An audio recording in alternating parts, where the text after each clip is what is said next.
Good morning दोस्तों। आज के इस लेक्चर में हम लोग स्टार्ट करने जा रहे हैं प्रोसेस कॉस्टिंग। चैप्टर का नाम होगा अपना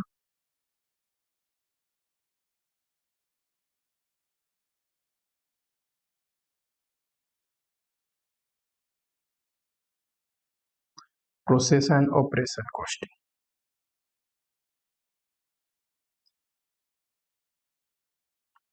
अगर देखो मैं वेटेज की बात करूं,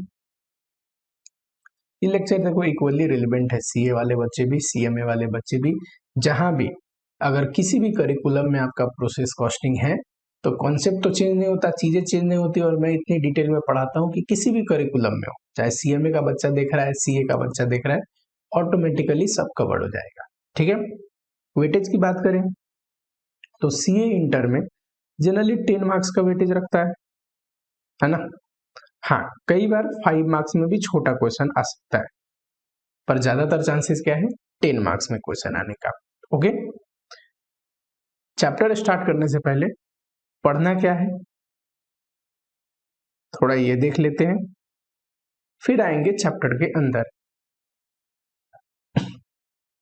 सबसे पहले देखो कुछ बेसिक अंडरस्टैंडिंग लेंगे चैप्टर्स में, जैसे कि मीनिंग, प्रोसेस कॉस्टिंग के कुछ बेसिक फीचर्स,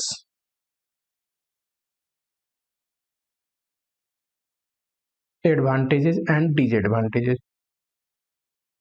ठीक है, चलो।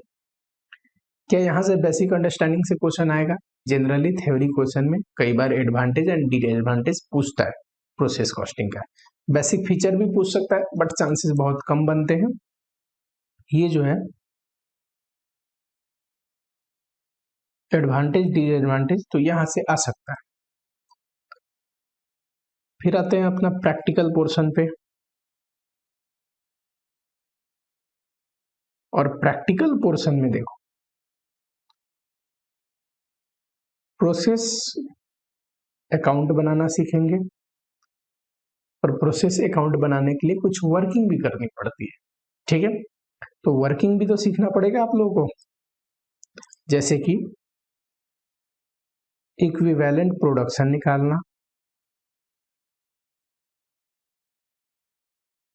कॉस्ट पर यूनिट निकालना, एंड वैल्यूएशन कि फिनिश गुड्स का, WIP का, अब नॉर्मल कोई लॉस है उसका वैल्यूएशन कैसे करें। थर्ड नंबर टॉपिक में हम लिख सकते हैं ट्रीटमेंट ऑफ स्पेशल आइटम। बस लिख लो पहले कंटेंट अच्छे से कि एक आइडिया लग जाए। प्रैक्टिकल देखो एग्जामिनेशन में जब भी क्वेश्चन पूछेगा, क्या पूछेगा? ये पूछेगा, बोलेगा अगर प्रोसेस अकाउंट बनाओ तब भी आपको चारों स्टेप करने पड़ेंगे। क्यों? क्योंकि ये स्टेप तो एज ए वर्किंग काम करते हैं, ये बनाने के बाद ही प्रोसेस अकाउंट बनेगा। या फिर कई बार क्लियरली बोलता है कि इक्विवेलेंट प्रोडक्शन बनाइए, कॉस्ट पर यूनिट बनाइए, वैल्यूएशन करिए और प्रोसेस अकाउंट बनाइए। ठीक है, तो प्रैक्टिकल पोर्शन के लिए ये इंपॉर्टेंट है, यहीं से क्वेश्चन आएगा। ट्रीटमेंट ऑफ स्पेशल आइटम में आ जाओ। इसमें हम लोग देखेंगे कि पहला मटेरियल लॉस का ट्रीटमेंट, कि अगर मटेरियल लॉस होता है तो प्रोसेस कॉस्टिंग में उसकी ट्रीटमेंट कैसे करेंगे, जैसे कि नॉर्मल लॉस, अब नॉर्मल लॉस, या फिर कई बार मटेरियल लॉस नहीं होता, अब नॉर्मल गेन हो जाता है, तो उसके बारे में भी देखेंगे। तो इसी हेडिंग में ना लिख के आप ऐसे कर लो, क्योंकि मटेरियल लॉस तो है नहीं। एंड थर्ड अब नॉर्मल गेन।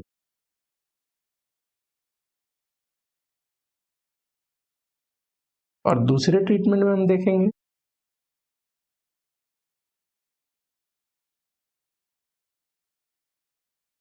एक सेकंड दे दो, इसको इरेज कर दिया जाए।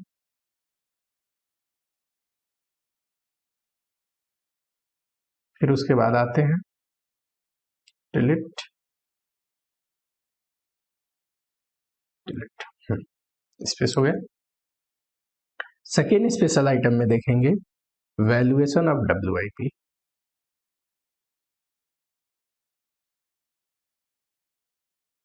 देखो WIP की वैल्यूएशन FIFO मेथड या फिर वेटेड एवरेज मेथड।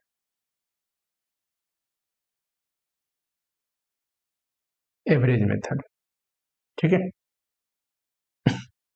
अब बताओ, ये है आपकी टोटल में कंटेंट, थोड़ा बेसिक अंडरस्टैंडिंग, प्रैक्टिकल पोर्शन। ये ट्रीटमेंट ऑफ स्पेशल आइटम तो इसलिए पता होना चाहिए कि जब आप प्रैक्टिकल क्वेश्चन करोगे तो वहां पे छोटे मोटे ट्रीटमेंट आएंगे, जैसे मटेरियल लॉस का आएगा ही आएगा, तो प्रैक्टिकल बनाने के लिए पता होना चाहिए।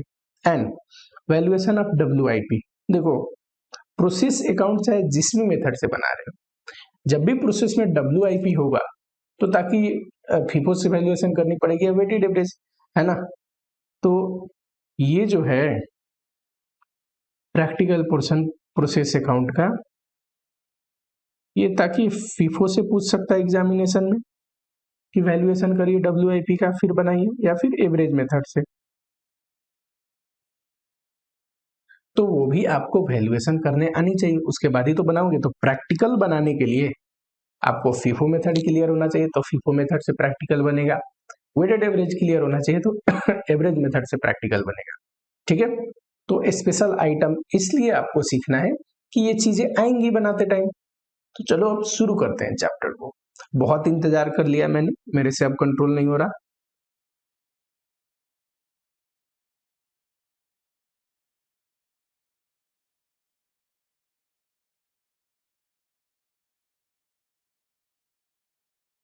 पहले मीनिंग देखते हैं, ठीक है।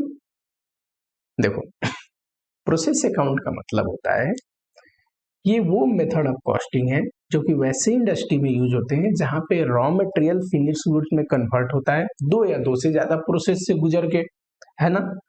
मान लो यहाँ पे रॉ मटेरियल आप डालते हो प्रोसेस 1 में, रॉ मटेरियल प्रोसेस 1 में कुछ लेबर भी तो काम कर रहे होंगे, है कि नहीं। जहां भी गुड्स दो या दो से ज्यादा प्रोसेस से गुजर के बनता है, direct raw material finish goods में कन्वर्ट नहीं होता, एक प्रोसेस में सेमी फिनिट्स में जाता है, फिर दूसरा प्रोसेस में कुछ और बनता है, तीसरे प्रोसेस में बनता है, दो या दो से ज्यादा प्रोसेस से रॉ मटेरियल गुजर के फिनिश गुड्स में कन्वर्ट होता है, उसको बोलते हैं प्रोसेस कॉस्टिंग। उस इंडस्ट्री में यूज होता है वो ये कॉस्टिंग मेथड, प्रोसेस कॉस्टिंग, समझ रहे हो। तो यहाँ लेबर लगेगा, ओवरहेड लगेगा, है कि नहीं। फिर ये रॉ मटेरियल पास होगा प्रोसेस 2 में, दूसरे प्रोसेस में वहां भी कुछ इसमें बनेगी, तो वहां भी लेबर काम करेंगे, है कि नहीं, ओवरहेड लगेगा। हो सकता है कुछ एडिशनल मटेरियल भी लगे, प्रोसेस 1 से मेन रॉ मटेरियल तो आ ही रहा है, कुछ एडिशनल मटेरियल भी लग सकता है यहाँ पे, कोई और मटेरियल कि बाद में उसमें डालने पड़ते हैं। एंड मान लेता हूं इसके बाद फिनिश गुड्स में बन गया, या फिर मान लो एक प्रोसेस 3 भी है, उसके बाद प्रोसेस 3 में आता है, यहाँ भी लेबर काम करेंगे, ओवरहेड का खर्चा लगेगा, है कि नहीं। उसके बाद फिनिश गुड्स बनता है। तो जिस भी इंडस्ट्रीज में, जैसे कि केमिकल बहुत सारे प्रोसेस से होके गुजरता है कि नहीं मेडिसिन बहुत सारे प्रोसेस से होके गुजरता है, सॉप इंडस्ट्री हो गई, स्टील इंडस्ट्री हो गया, तो बहुत सारे ऐसे इंडस्ट्री है जहां पे रॉ मटेरियल फिनिश गुड्स बनता है बहुत सारे प्रोसेस से होके, वहां पे मेथड ऑफ प्रोसेस कॉस्टिंग लगाते हैं। क्यों क्यों लगाते हैं, तो एडवांटेज डिसएडवांटेज अभी देखते हैं।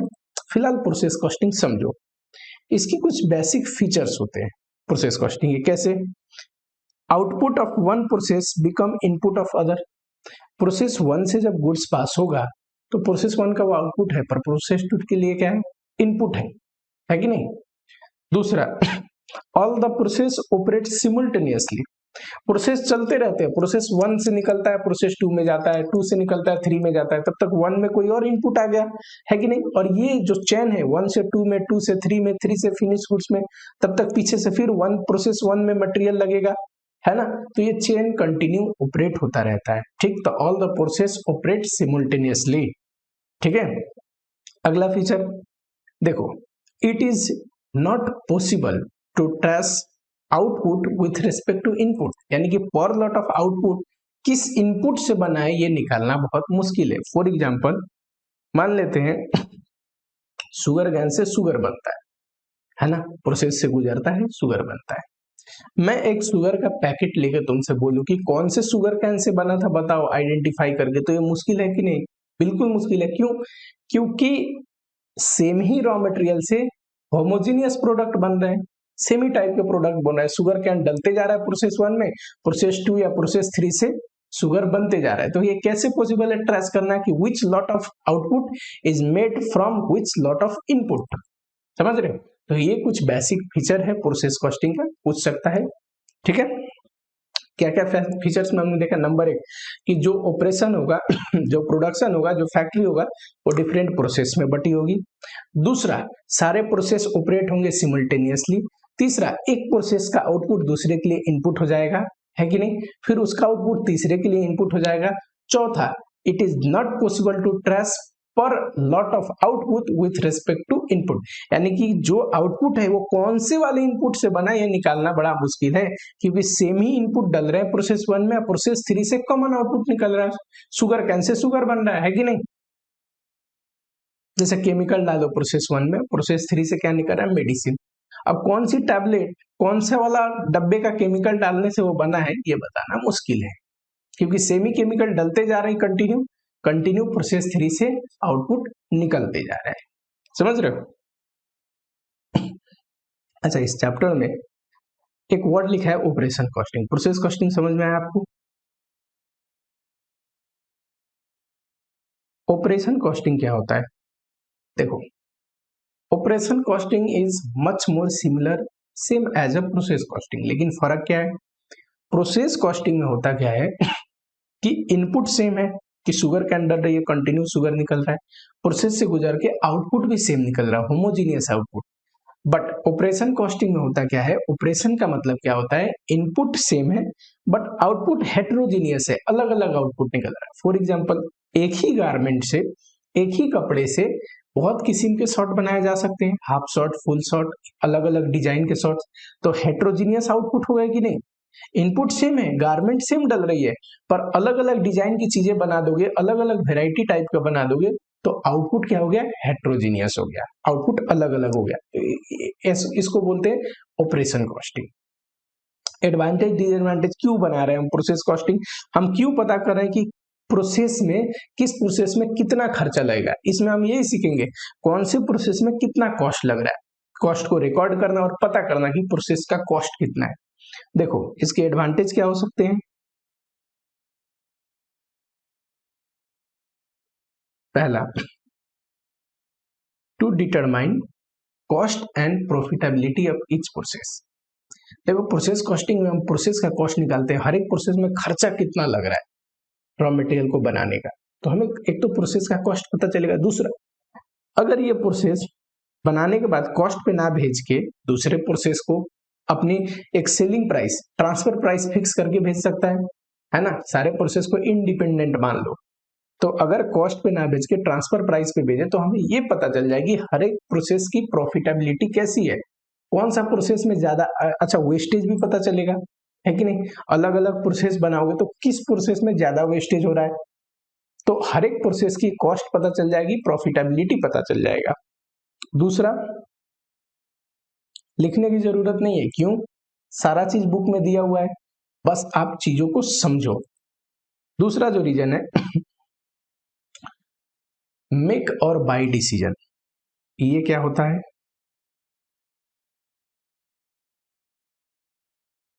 एक बात बताओ, अगर मैं आपको बोलूं कि आप प्रोसेस 2 से जो रॉ मटेरियल को प्रोसेस 3 में कन्वर्ट करते हो, तो प्रोसेस 2 में खर्चा आता है for example 10 rupees, total material labour सब जोड़ के। तो उस फिनिश गुड्स के कॉस्ट में 10 रुपीज जुड़ता होगा, प्रोसेस 2 से गया तो। प्रोसेस 2 से अगर वो गुड्स ट्रांसफर हुआ है, प्रोसेस 2 में बना है, तो 10 रुपया तो लगा होगा। पर मैं सेम आपको बोलूं कि अगर आप आउटसोर्स कर दे, किसी और से ये काम करवा ले, तो 8 रुपए में बना देगा।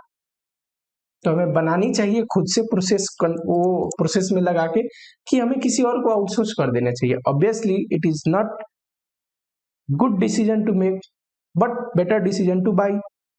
वो चीज हम खरीद सकते हैं बाहर से, बनवा सकते हैं बाहर से। तो इसीलिए मेक और बाई डिसीजन, कि हम कितने में बना रहे हैं और वही चीज बनाने का बाहर में खर्चा कितना आएगा। डिसएडवांटेज बताओ। एक तो कॉम्प्लिकेटेड प्रोसेस है। क्यों? खर्चे लिखना तो आसान है, क्या क्या खर्च हुआ गुड्स बनाने में, पर हर एक प्रोसेस पे कितना खर्चा हुआ उसके लिए खर्चे को क्लासिफाई करना पड़ेगा।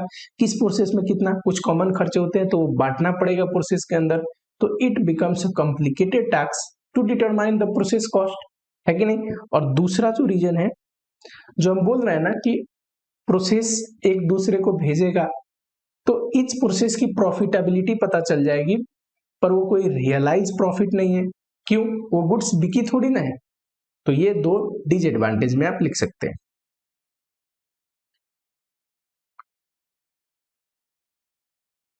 चलो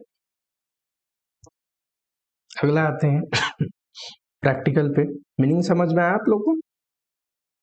देखो, प्रोसेस अकाउंट पहले बना लो, फिर उसके बाद आगे का हम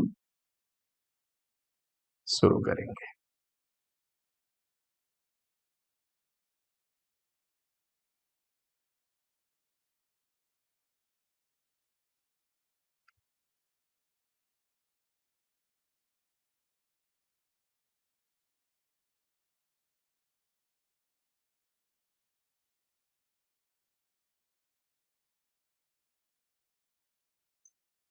यहाँ पे आप लिखोगे particulars, unit, rupees, particulars, unit, rupees. पहले आप फॉर्मेट लिख लो, उसके बाद डिकोड करते हैं कि फॉर्मेट में जो भी आइटम लिखे। देखो, अगर किसी प्रोसेस में कुछ ओपनिंग स्टॉक पड़े हैं तो आप लिखोगे ओपनिंग स्टॉक, कितने यूनिट, कितना कॉस्ट। टू, मटेरियल अगर लगते हैं तो मटेरियल। To, labour. सारे खर्चे को डेबिट करना है प्रोसेस अकाउंट में, जितना भी खर्चा लग रहा है डेबिट करना है प्रोसेस अकाउंट को उतने से, तभी तो खर्चा पता चलेगा कि प्रोसेस का कॉस्ट कितना है। बस वही डेबिट कर रहे हैं खर्चे को, है ना। अच्छा, कुछ और भी एक्सपेंस होंगे, जो भी एक्सपेंस बोले लिख लो। करेक्ट। इधर लिखो बाय नॉर्मल लॉस यूनिट, और यहाँ पे क्या होगा नॉर्मल लॉस की रिकवरी। आप यहाँ पे लिख लेना, मेरे पास स्पेस नहीं है। रिकवरी छोटे से में, ठीक है। कैसे निकलता है? नॉर्मल लॉस के यूनिट इनटू स्क्रैप वैल्यू जो भी दिया होगा कि कितने में वो बिकेगा। अभी सारा चीज डिटेल में देखेंगे, फिलहाल फॉर्मेट लिखो। उसके बाद अब नॉर्मल लॉस, ठीक है, यूनिट, यहाँ पे कॉस्ट। उसके बाद कुछ फिनिश गुड्स जो बन गए,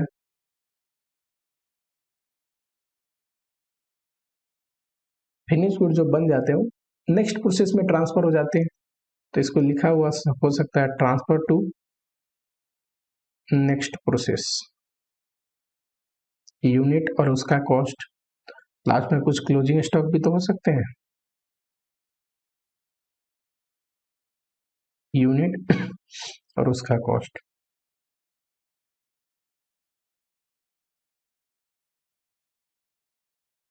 कई बार अब नॉर्मल लॉस ना होके अब नॉर्मल गेन होता है, तो इधर लिखोगे आप।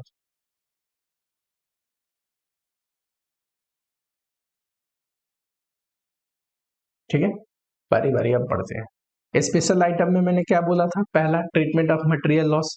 प्रोसेस अकाउंट पढ़ रहे हैं तो आप ट्रीटमेंट ऑफ मटेरियल लॉस पढ़ेंगे तो ये पॉइंट क्लियर हो जाएगा अपना। नॉर्मल लॉस, अब नॉर्मल लॉस, एंड कई बार हमें अब नॉर्मल गेन हो गया होता है। ठीक है, ये सारे क्या है? These are the all the expenses shall be debited to process cost. Process cost का खर्चा निकालने के लिए सारे एक्सपेंस डेबिट करने पड़ेंगे, बस डेबिट किया है। अब पढ़ते हैं इनके बारे में, नॉर्मल, अब नॉर्मल एंड अब नॉर्मल गेन के बारे में। ठीक है, फिर आगे प्रोसेस कॉस्ट का तो जो इक्विवेलेंट प्रोडक्शन है, वैल्यूएशन है, देखेंगे एंड क्वेश्चन पे आएंगे। ठीक, इससे अपना क्या हो जाएगा? एक स्पेशल आइटम खत्म हो जाएगा, ट्रीटमेंट ऑफ मटेरियल लॉस, और दूसरा जो है वैल्यूएशन ऑफ WIP, वो तो प्रोसेस अकाउंट शुरू ही हो जाएगा, क्वेश्चन ही शुरू हो जाएगा वो पढ़ने के बाद। ठीक है, आ जाओ।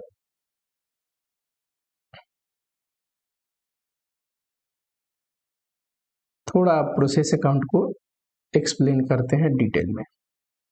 सबसे पहले तो एक्सपेंसेस।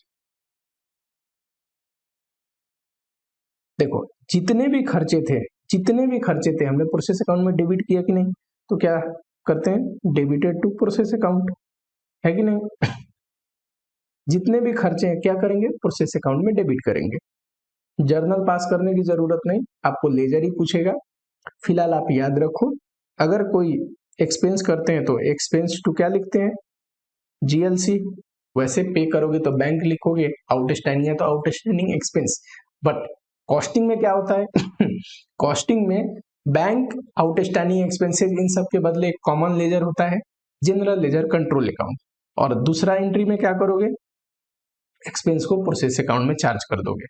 कैसे, process account debit to expense, है कि नहीं। सारे, चाहे मटेरियल का खर्चा हो, लेबर का खर्चा हो, सेम ही एंट्री पास करोगे, मटेरियल हो जाएगा, लेबर हो जाएगा, एक्सपेंस के बदले। ऐसे ही किया हुआ है यहाँ पे। दूसरा मटेरियल लॉस के बारे में, ये इंपॉर्टेंट है और इसको ध्यान से सुनना भी है।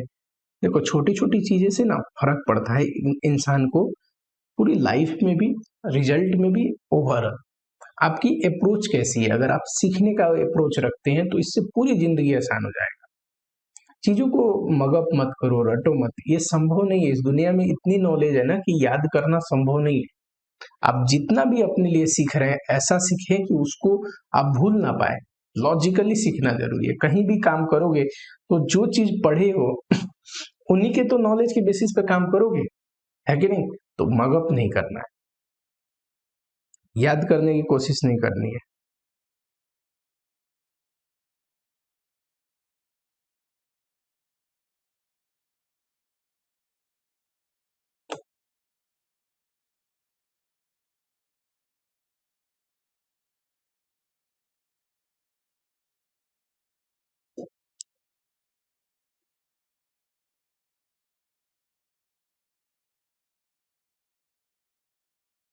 चलो फटाफट से आ जाओ। मटेरियल लॉस का ट्रीटमेंट देखो, एक होता है नॉर्मल लॉस, एक होता है अबनॉर्मल लॉस। नॉर्मल लॉस, इसको अनएवॉइडेबल लॉस भी बोलते हैं। एक होता है अबनॉर्मल लॉस, इसको एवॉइडेबल लॉस भी बोलते हैं। देखो मीनिंग समझो पहले। नॉर्मल लॉस का मतलब होता है loss which is inherent to the nature of business, यानी कि बिजनेस के साथ जुड़ा हुआ है। ये प्रिडिक्टेड लॉस होते हैं, पता होता है हमें कि लगभग इतना परसेंट लॉस होगा। हम चाह के भी इसको अवॉइड नहीं कर सकते। फॉर एग्जाम्पल मान लो मेरी पेरिसेबल आइटम में डील करता हूँ, कुछ ऐसे आइटम बेचता हूँ जो खराब हो जाते हैं, सड़ जाते हैं समय के अनुसार, तो कुछ परसेंट तो सड़ ही जाते होंगे। मैं इतना परफेक्ट स्टॉकिंग तो कर नहीं सकता कि जितना बिकता है उतना ही लेके आता हूँ, कभी ना कभी बच भी जाएगा, खराब भी हो जाएगा। That is normal loss. मान लो कुछ केमिकल्स की बिजनेस है तो इवापोरेट हो जाते हैं केमिकल, इवापोरेट हो जाएंगे तो कुछ परसेंट तो कितना भी आप करो इवापोरेट हो ही जाएंगे। That is normal loss. Normal loss means loss which is inherent to the nature of business. आप बिजनेस करोगे तो उतना लॉस होगा एंड इट इज प्रिडिक्टेबल। हमें पता होता है कि लगभग इतना होता है, कर करके हमें आइडिया लग जाता है। अब normal loss, over and above normal loss, यानी कि ये होना नहीं था, ये नहीं होता है, ये कभी कभी क्या बोल सकते हैं कि मान लो एक बार मैं कोई चीज लेके आता हूँ तो 10% लॉस हो जाता है, दैट इज नॉर्मल।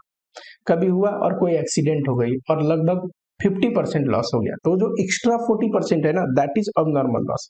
वो प्रिडिक्ट नहीं किया था नॉर्मल लॉस से ज्यादा जो लॉस हो गया वो है नॉर्मल। फॉर एग्जाम्पल मैं 100 यूनिट लेके आऊं, है ना, और नॉर्मल लॉस कितना है 10%, तो यानी कि 10 यूनिट घटाने के बाद 90 यूनिट हमेशा मुझे आनी चाहिए ऑन एन एवरेज।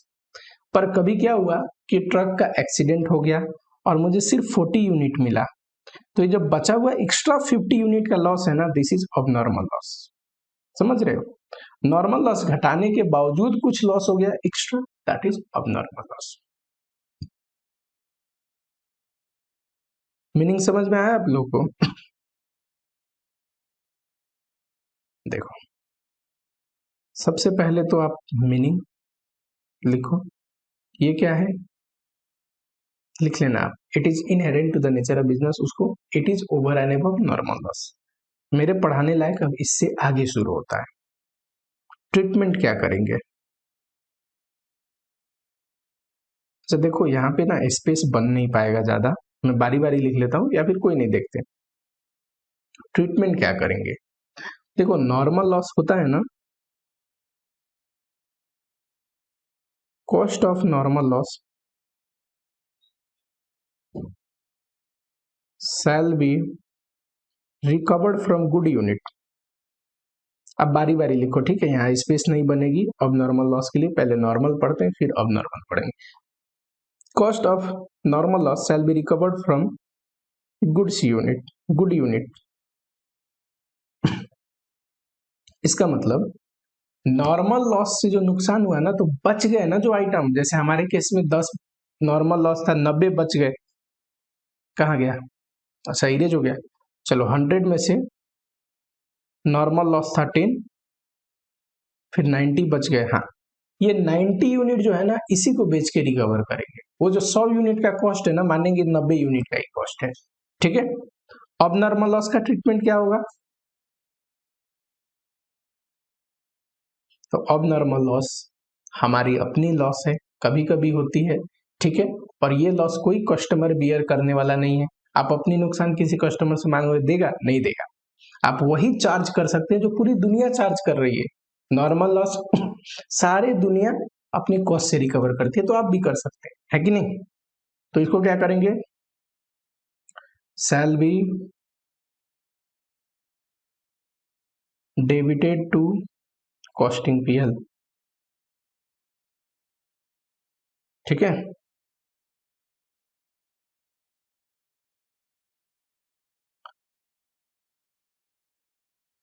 थोड़ा सा ना हमें अब चाहिए स्पेस। नॉर्मल लॉस, ठीक है? नॉर्मल लॉस, ये दो डिफरेंस तो ऊपर लिख लो आप, कोई नहीं, मीनिंग और ट्रीटमेंट का। अब फिर नॉर्मल लॉस पे डिटेल में आते हैं, क्योंकि मुझे वहां पे स्पेस नहीं मिल रहा था। देखो, नॉर्मल लॉस हमने क्या बोला कि इसका जो कॉस्ट है अच्छे यूनिट को बेच के रिकवर कर लेंगे, एंड जो रिकवरी है इसकी, कि नॉर्मल लॉस खराब हो गए तो कुछ बेच के भी तो पैसे आएंगे। मान लो 100 यूनिट आप लेके आए, 10 यूनिट नॉर्मल लॉस हो गया, 90 मिला, ठीक है? तो 100 यूनिट का कॉस्ट था 1 लाख। तो मैं क्या बोल रहा हूं कि हम मान लेंगे कि अब 90 यूनिट का ही कॉस्ट है 1 लाख, बट ये 10 यूनिट जो नुकसान हो गए, हो सकता है ये स्क्रैप में बिक जाए और कुछ पैसे मिल जाए, है कि नहीं? अगर ये स्क्रैप में 10 रुपए के रेट से बिकता है तो कितना पैसा आ जाएगा? 10 यूनिट इंटू 10, 100। तो ये कॉस्ट में से 100 घटा देंगे ना। क्यों? क्योंकि उतनी कॉस्ट तो रिकवर हो गई नॉर्मल को बेच के, ठीक है? तो कॉस्ट पर यूनिट निकालते टाइम, गुड्स का कॉस्ट पर यूनिट निकालते टाइम, मटेरियल कॉस्टिंग में भी पढ़ाया था ये बात, कॉस्ट पर यूनिट निकालते टाइम टोटल कॉस्ट में से एक तो रिकवरी घटाओगे, रिकवरी ऑफ नॉर्मल लॉस, कि नॉर्मल लॉस बेच के कुछ पैसे आए वो घटा दो, क्योंकि उतना तो पैसा रिकवर हो गया ना, एंड टोटल यूनिट्स में से नॉर्मल लॉस यूनिट घटाओगे।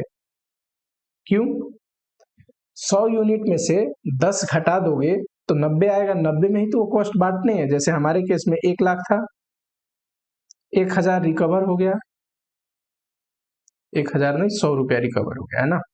100 रुपया रिकवर हो गया तो इतना कॉस्ट बचे, 100 रुपया बेच के रिकवर हुआ ना। 100 यूनिट था, 10 यूनिट होने के बाद 90 हुआ, और ये 10 यूनिट जो लॉस हो गया ये बिका था 10 रुपए के रेट से, तो 100 रुपीज तो रिकवर हो गए। अब बचे कितना आइटम मेरे पास? 90। 100 माइनस 10, 90। तो क्या आएगा पर यूनिट कॉस्ट?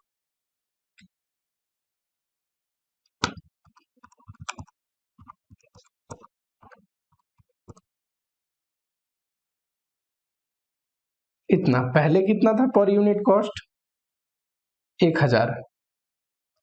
अगर ये 1 लाख में लेके आए हैं तो पर यूनिट कॉस्ट पहले कितना था? Per unit cost 1000। अब कितना हो गया बढ़ के? 11 से 10 रुपया। कॉस्ट बढ़ गया, इसका मतलब क्या है, हमने नॉर्मल लॉस का जो लॉस था ना, नेट लॉस यानी कि रिकवरी घटाने के बाद वो कॉस्ट में जोड़ दिया अच्छे वाले यूनिट का, उसको बेचेंगे रिकवर कर लेंगे, है कि नहीं। तो कॉस्ट पर यूनिट कैसे निकलता है, याद रखना, टोटल कॉस्ट में से नॉर्मल लॉस की रिकवरी घटा देंगे, टोटल यूनिट में से नॉर्मल लॉस की यूनिट भी घटा देंगे, समझ रहे हो। चलो, जर्नल कभी पूछ सकता है, पूछेगा क्या, नहीं, लेजर पूछेगा, जर्नल नहीं पूछता है, ये आसान है, जर्नल पूछेगा नहीं, लेजर कई बार पूछा हुआ है प्रोसेस कॉस्टिंग में, एंड मोस्ट प्रोबेबली जो पास्ट में हो चुके हैं वही होते हैं, यानी कि लेजर पूछा है तो लेजर ही पूछेगा, और जर्नल लिखो थोड़ा प्रोसेस कॉस्टिंग का। नॉर्मल लॉस अकाउंट डेबिट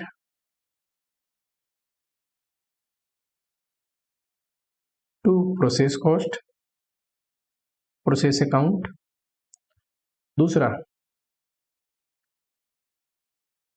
जब नॉर्मल लॉस स्क्रैप हो गया, खराब हो गया, तो कुछ बेच के पैसे भी तो आ रहे हैं, तो क्या करोगे, वैसे तो आप बैंक लिखते हो ना, पर बैंक क्यों नहीं लिख सकते, ये फाइनेंशियल अकाउंट नहीं है, कॉस्ट अकाउंट है, बैंक के बदले क्या लिखते हैं, जीएलसी टू नॉर्मल लॉस, ठीक है। लेजर अगर बनाना हो तो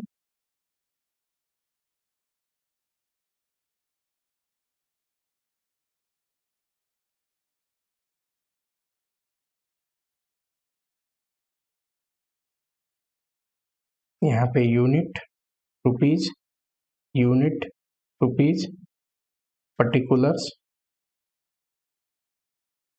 पर्टिकुलर्स, ठीक है, पोस्टिंग करो इसकी। To process account by GLC, ठीक है।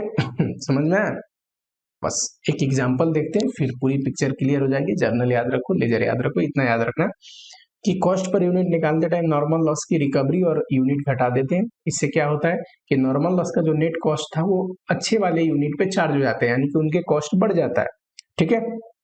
नॉर्मल लॉस की रिकवरी प्रोसेस कॉस्टिंग में क्या करते हैं, नॉर्मल लॉस की रिकवरी प्रोसेस कॉस्टिंग में क्रेडिट करते हैं, किया था यहाँ पे, तो नॉर्मल लॉस के अकाउंट में डेबिट करना पड़ेगा प्रोसेस कॉस्ट डबल एंट्री के हिसाब से। चलो एक क्वेश्चन देखते हैं,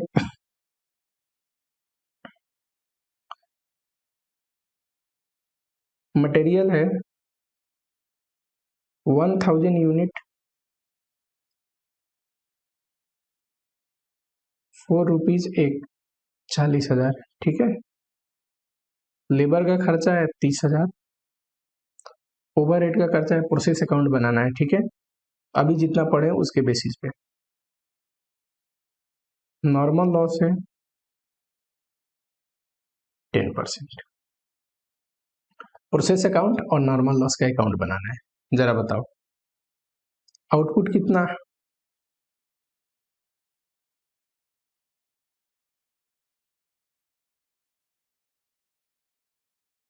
प्रोसेस अकाउंट पहले बना लो, ठीक है। Unit rupees, correct, unit rupees, यहाँ पे पर्टिकुलर्स, पर्टिकुलर्स,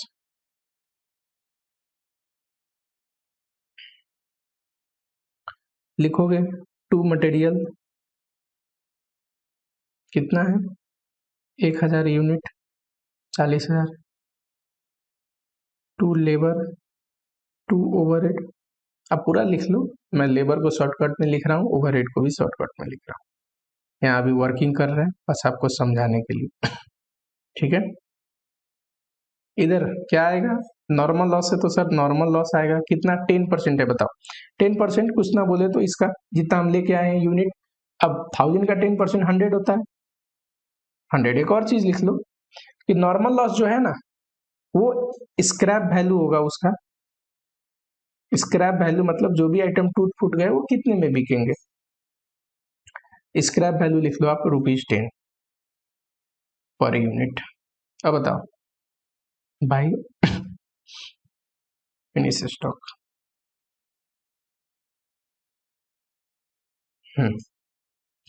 अगर 100 यूनिट नॉर्मल लॉस हुए, 1000 लेके आए थे, तो बचा कितना होगा? 900 फिनिश गुड्स में, है कि नहीं? यहाँ पे क्या लिखते हैं प्रोसेस कॉस्ट में?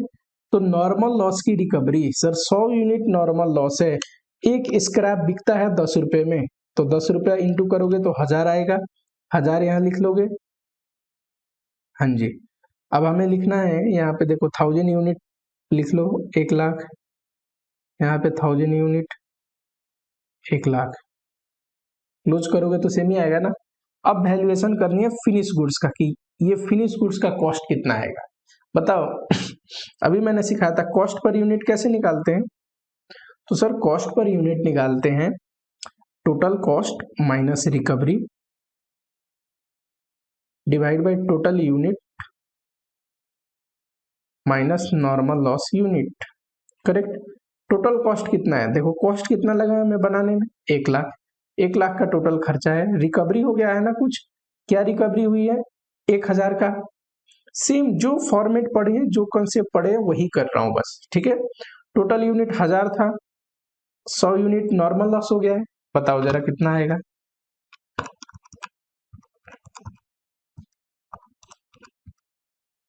1 से 10 आ रहा है पर यूनिट कॉस्ट। अब फिनिश गुड्स है अपने पास कितना? 900, तो 900 इंटू 1 से 10 कितना आएगा? 99,000। अच्छा, आप में से कुछ बच्चे ऐसा भी बोल सकते हैं कि सर ये 1 लाख अगर टोटल है और नॉर्मल लॉस 1000 है, तो हम तो सीधा लिख देते 99,000। आप इतना मेहनत क्यों कर रहे हो, कॉस्ट पर यूनिट निकाल रहे हो? देखो ये क्वेश्चन सिंपल था, आप सीधा लिख देते। अभी इसमें और आइटम जुड़ेंगे, जैसे इसमें WIP नहीं था ना, क्लोजिंग स्टॉक नहीं था, तो क्लोजिंग स्टॉक आने पे तो आप नहीं लिख पाओगे, फिर क्लोजिंग स्टॉक की भी वैल्यूएशन करनी पड़ेगी। तो इस चक्कर में ना पड़ो, वैल्यूएशन करना सीखो, एक एक कॉन्सेप्ट सीखो, एंड आई एम देयर, मैं यहाँ बैठा हूं, अगर कुछ समझ में नहीं आता है तो ठीक है। नॉर्मल लॉस का अकाउंट बताओ, अभी हमने पढ़ा है ना, unit rupees, unit rupees particulars, इधर भी पर्टिकुलर्स, ठीक है। टू प्रोसेस अकाउंट 100 यूनिट कितना है? 1000 रुपया, और बाई GLC लिख दोगे 100 यूनिट 1000 रुपया, बस, और क्लोज कर दो अकाउंट को। इतना छोटा सा तो है, समझ में आया नॉर्मल लॉस का ट्रीटमेंट? एक तो प्रोसेस अकाउंट में क्रेडिट होता है, नॉर्मल लॉस रिकवरी, और नॉर्मल लॉस अकाउंट बनाते टाइम बस ये एंट्री पास कर देना। चलो अब नॉर्मल लॉस पे आते हैं। अब नॉर्मल लॉस के बारे में हमने क्या पढ़ा है अभी तक ऊपर, कि सर अब नॉर्मल लॉस कॉस्टिंग PL में डेबिट करते हैं। ये वो लॉस है जो हमें अपना लॉस मानना पड़ेगा, ये कस्टमर से नहीं रिकवर कर सकते, ठीक है। जर्नल पास करो अब नॉर्मल लॉस का।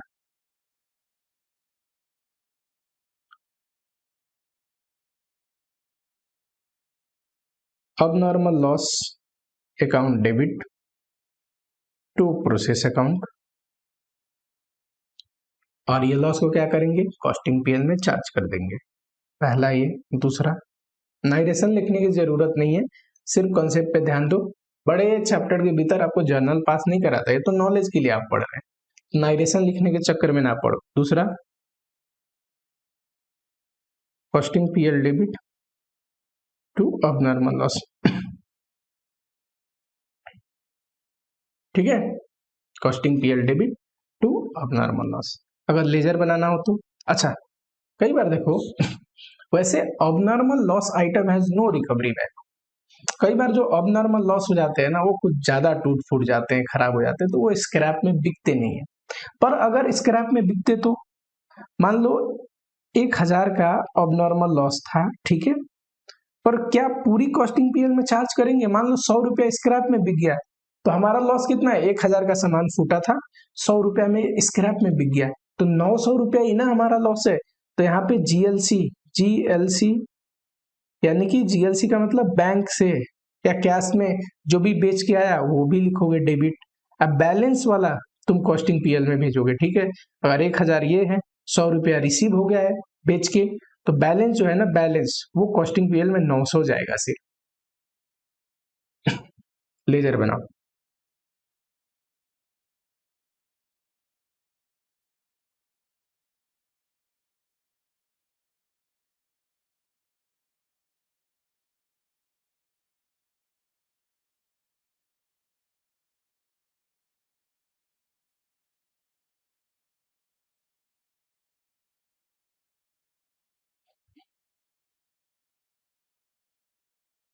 यहाँ पे यूनिट, रुपीज, यूनिट, रुपीज, यहाँ पे लिखोगे पर्टिकुलर्स, है ना, यहाँ पे लिखोगे आप पर्टिकुलर्स, करेक्ट। आ जाओ फटाफट से आ जाओ। टू प्रोसेस अकाउंट,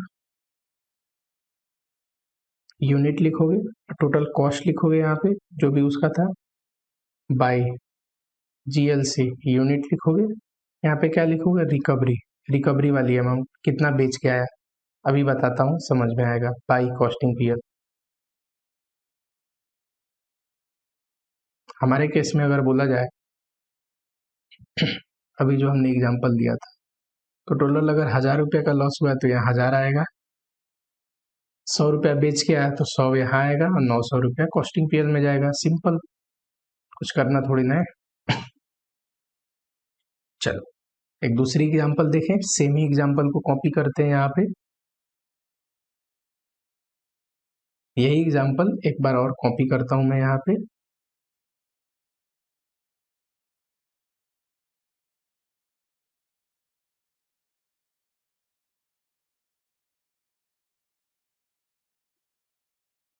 ठीक है, बस इसमें थोड़ा सा ऐड कर देते हैं अब नॉर्मल लॉस का, लिख देते हैं एक्चुअल आउटपुट 800 यूनिट्स। अब बताओ अब नॉर्मल लॉस का केस है कि नहीं, बिल्कुल है। कैसे सर, एक तो 1000 यूनिट लेके आए थे, 10% लॉस हो गया तो 900 आने चाहिए, है कि नहीं, बट आया कितना, आया है सिर्फ 800 यूनिट, है कि नहीं, तो 100 यूनिट एक्स्ट्रा लॉस हो गया। तो ये क्या है, 100 यूनिट अब नॉर्मल लॉस। प्रोसेस अकाउंट जब बनाओगे आप,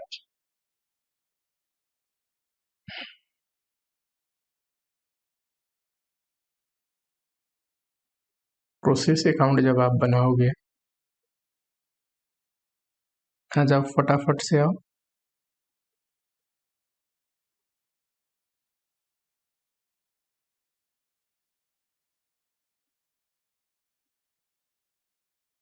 चलिए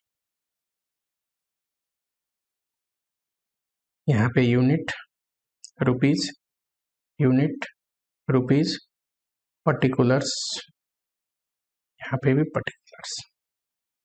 ठीक है, कैसे करोगे, मटेरियल लिखोगे, कितना 1000 यूनिट है, 40,000 का, करो फटाफट।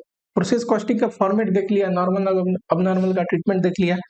ठीक है, लेबर लिखोगे, टू ओवरहेड लिखोगे, कितना कितना है लेबर, 30,000, ओवरहेड 30,000। अच्छा बताओ अगर नॉर्मल लॉस है तो किधर आएगा, इधर नॉर्मल लॉस, मैं शॉर्टकट में लिखता हूँ, पूरा नॉर्मल लॉस लिखना है एग्जामिनेशन में। ठीक है, बाई अब normal loss, normal loss 100 unit है, अब नॉर्मल लॉस भी 100 यूनिट है, तो फिनिश गुड्स कितना होगा, फिनिश गुड्स इस एग्जाम्पल में 800 यूनिट है, करेक्ट। अच्छा इसमें क्या लिखते हैं हम लोग, हमेशा नॉर्मल लॉस की रिकवरी 100 यूनिट 10 रुपीज के रेट से 1000 रिकवरी आएगा। ठीक है, स्क्रैप मैंने वही लिया है 10 यूनिट, ठीक है, इतना डाल दिया आपने। अब बस अबनॉर्मल लॉस का कॉस्ट और फिनिश गुड्स का कॉस्ट, पहले वाले एग्जांपल में अबनॉर्मल लॉस नहीं था, इसमें बताओ कॉस्ट पर यूनिट कैसे निकालते हैं। सर टोटल कॉस्ट जो कि 1 लाख है, यहां जोड़ लो, माइनस नॉर्मल लॉस की रिकवरी जो कि 1000 है, टोटल यूनिट जो कि 1000 है, माइनस नॉर्मल लॉस यूनिट कितना है, 100 यूनिट, कितना आएगा, उतना ही आएगा, 1 से 10, अभी तो करे थे ऊपर। चलो तो 1 से 10 आया, इंटू अब नॉर्मल लॉस कितना है 100, तो इंटू 100 कर दोगे तो इसका वैल्यू आ जाएगा 11,000, और ये 8 से है ना, तो 8 से इंटू 1 से 10 करो, ये आ जाएगा 88,000, 1 लाख 1,000। अगर बनाना हो मुझे अब नॉर्मल लॉस का अकाउंट तो कैसे बनाऊंगा? ये जो स्ट्रेट लाइन खींचना पड़ता है ना, ये बहुत डिफिकल्ट काम है टैब में। मुझे आदत थी हमेशा से कि मैं स्ट्रेट लाइन बिना स्केल के कभी नहीं कर पाता था, तो मैं स्केल लेके ही पढ़ाई करता हूँ। जब भी पढ़ाई करता था, स्केल की जरूरत है अगर लेजर बनानी है तो ऑलवेज पेंसिल स्केल होता था मेरे पास। इसीलिए बिना स्केल के बड़ा प्रॉब्लम हो जाता है। आप लाइन देख ही रहे होंगे कैसा बनाया मैंने। चलो कोई बात नहीं, मैं कैसा भी बनाऊं, आप लोग अच्छे से बनाओ। अब नॉर्मल लॉस कितना यूनिट है? 1,100 यूनिट। कितना कॉस्ट है बताओ अब नॉर्मल लॉस का? 11,000 बाई जीएलसी। कुछ बेच के पैसे आ सकते हैं, बाई कॉस्टिंग पीएल। बताओ 100 यूनिट को स्क्रैप वैल्यू कितना है? स्क्रैप अगर कोई खराब हो जाए तो कितने में बेच के आएगा? 10 रुपए के रेट से, तो 1,000 आएगा। बचा हुआ 10,000 कॉस्टिंग पीएल में आपको पुट करना पड़ेगा एज अ लॉस। दूसरा कोई उपाय नहीं है। क्यों? क्योंकि सर अब नॉर्मल लॉस तो अपना ही लॉस है, ये कस्टमर से चार्ज नहीं कर सकते। समझ में आया? अब नॉर्मल लॉस, नॉर्मल लॉस, अब नॉर्मल लॉस लेजर समझ में आया। प्रोसेस कॉस्टिंग में कैसे डले गए समझ में आया। चलो अब जरा समझने की कोशिश करते हैं क्या? अब नॉर्मल गेन।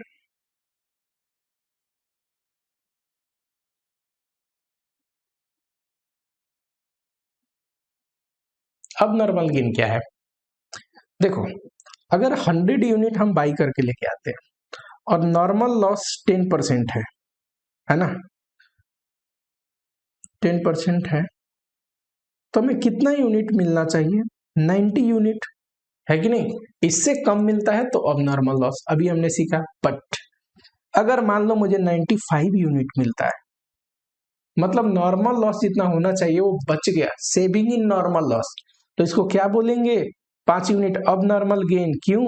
ये जो आइटम बच गए अब ये बनेंगे, बनेंगे और बिकेंगे, तो हमको एक्स्ट्रा गेन हुआ कि नहीं? नॉर्मल लॉस हो जाता, नॉर्मल लॉस हो जाता तो इसको बना नहीं पाते हम। पर ये आइटम तो खराब हुए नहीं, बिगड़े नहीं, टूटे नहीं, तो इस आइटम को हम बनाएंगे, बेचेंगे as a regular item, as a जो अच्छे वाले गुड्स होते हैं वैसे। तो इसीलिए इसको बोला था अब normal gain. Saving in normal loss आप बोल सकते हैं कि नॉर्मल लॉस जितना होता था उसमें कुछ बचाव हो गई, बच गया, तो ये क्या है? Abnormal gain. ट्रीटमेंट क्या होगी इसकी? मीनिंग पता होना चाहिए, ट्रीटमेंट पता होना चाहिए, जर्नल पता होना चाहिए, लेजर पता होना चाहिए, इससे ज्यादा कुछ नहीं पता होना चाहिए इस लेवल पे। ठीक है, इतना करोगे, कैसे भी क्वेश्चन आए, कोई सा भी क्वेश्चन आए, 100% आप इफेक्टिवली क्वेश्चन को अटेंड करोगे, अच्छे मार्क्स लेके आओगे, कोई डाउट वाली बात नहीं। चलो अब नॉर्मल लॉस हम क्या करते हैं? डेबिट टू कॉस्टिंग पीएल, तो इसको क्या करेंगे? जस्ट उसका reverse, shall be credited to, ये गेन है ना अपना, कॉस्टिंग पीएल में क्रेडिट करेंगे, shall be credited to costing PL. अच्छा एक बात बताओ, एक ही क्वेश्चन में अब normal loss abnormal gain हो सकता है क्या? Definitely not. अब नॉर्मल लॉस क्या है? नॉर्मल लॉस से भी ज्यादा लॉस हो गया तब अब नॉर्मल लॉस। तो अब नॉर्मल लॉस है तो गेन नहीं हो सकता। अब नॉर्मल गेन क्या है? बच गया लॉस होने से। तो दोनों में से कोई एक ही होगा क्वेश्चन में, है कि नहीं? जर्नल बताओ।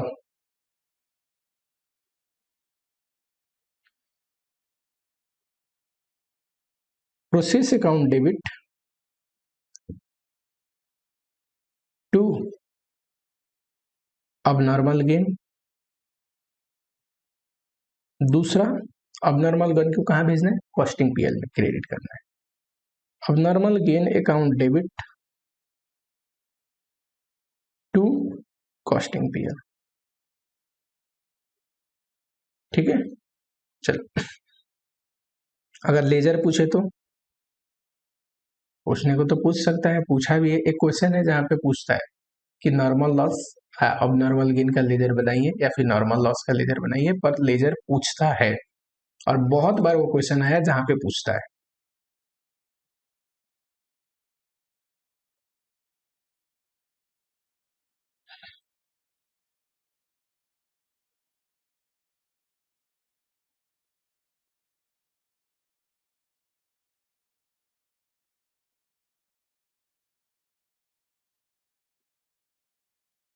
ये देखो पर्टिकुलर्स, यूनिट, रुपीज, वैसे यहाँ पे लिखोगे पर्टिकुलर्स, यूनिट, रुपीज। ठीक है, दिख नहीं रहा होगा शायद यहाँ पे, कोई नहीं। चलो पहले लेजर की जर्नल की पोस्टिंग करो। क्या करना है, बाई प्रोसेस अकाउंट, यूनिट लिखोगे, कॉस्ट लिखोगे, टू कॉस्टिंग पीएल।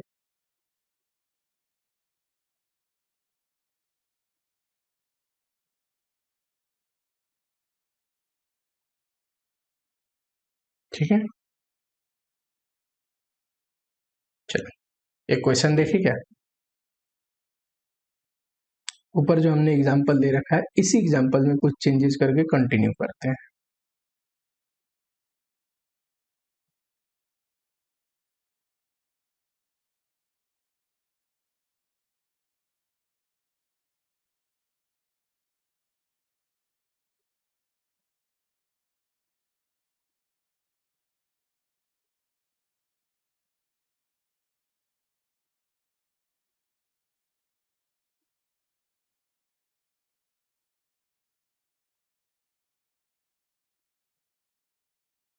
ठीक है, अब देखो एक्चुअल आउटपुट यहाँ पे कर लो 950। तब अब नॉर्मल गेन का केस हो गया, बताओ 1000 यूनिट लेके आते हैं, 10% लॉस हो गया, यानी कि 900 मिलना चाहिए यूनिट, लेकिन एक्चुअली में यूनिट है कितना, एक्चुअल आउटपुट 9 से 50, यानी कि 9 से 50 यूनिट बने हैं, जबकि हमने 1000 यूनिट ही प्रोसेस में डाले। तो ये जो 50 यूनिट एक्स्ट्रा बन गए, ये क्या है, अब नॉर्मल गेन। समझ में आता है, abnormal gain.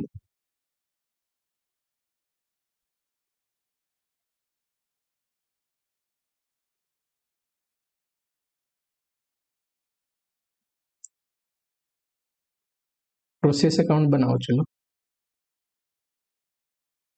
Process account अगर हम बनाएं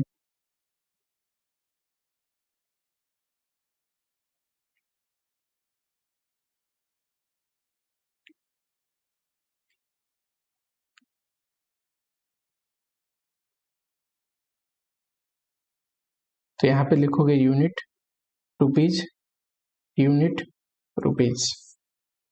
यहाँ पे लिख लो प्रोसेस अकाउंट, है ना, पर्टिकुलर्स, पर्टिकुलर्स, टू मटेरियल लिखोगे, to labour, to overhead, material 1000 unit 40,000 का, लेबर 30,000, ओवरहेड 30,000। ठीक है, अब नॉर्मल गेन है तो इधर आएगा कि नहीं, अब नॉर्मल गेन है तो प्रोसेस अकाउंट के डेबिट में आएगा। To abnormal gain by normal loss by finish goods and goods account. चलो फिनिश गुड्स 9 से 50 है, नॉर्मल लॉस 100 है, अब नॉर्मल गेन 50 है, टोटल 1050 आया। यहाँ पे अगर टोटल करोगे तो यूनिट आएगा 1050, कॉस्ट कॉस्ट कितना है, तो अब थोड़ी वैल्यूएशन करते हैं। यहाँ देखो रिकवरी कितनी है, सेम हमने सेम ही एज्यूम किया है 10 रुपया पर यूनिट, तो नॉर्मल लॉस की रिकवरी 1000 आएगा, करेक्ट। कॉस्ट पर यूनिट कितना आएगा, सर टोटल कॉस्ट में से रिकवरी घटा दो एंड टोटल यूनिट में से नॉर्मल लॉस यूनिट घटा दो, तो आ जाएगा 1 से 10। अभी तक तो यही कर रहे हैं, है कि नहीं। तो 9 से 50 इंटू 1 से 10 कितना आएगा, 1,04,500 से टोटल कर दो, प्लस उसमें 1000 जोड़ दो, तो 1,05,500, करेक्ट।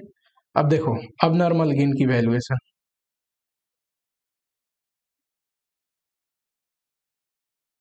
50 यूनिट है, 110 रुपया रेट लगा है बनाने का कॉस्ट, तो अब नॉर्मल गेन में कितना कॉस्ट लगा होगा, ये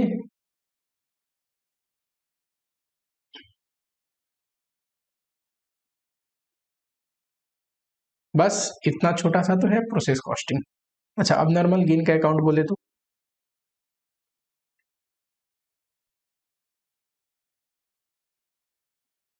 आ जाओ।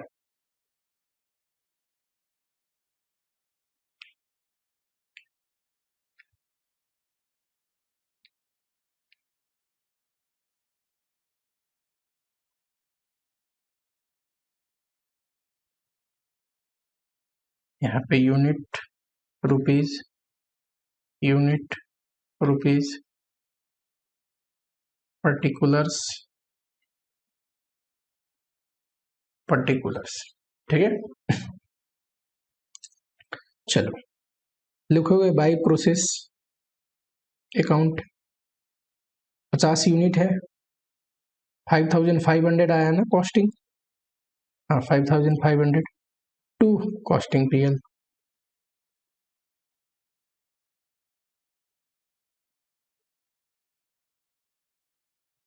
बस इतना छोटा सा तो है।